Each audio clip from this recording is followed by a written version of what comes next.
որ ամեն տարի կարկուտը բերքը չփչացնի, այգին երաշտից չչորանա, պետությունն առաջարկում է ինտենսիվ այգի հիմնել։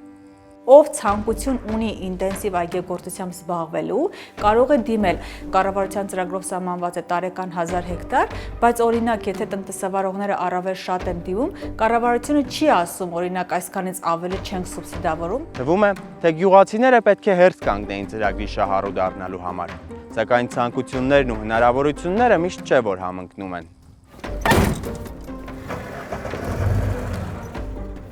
Այսօր իմ պես գյուղատնտեսները հաստատ իրանք չունեն այդ գումարը, որ ներդնեն։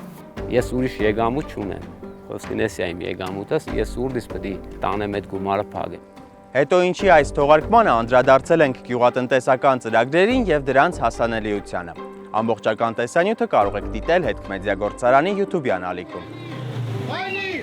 Բայնի նկարում եք, դարի մետո։ Ալբերենի բարձր է։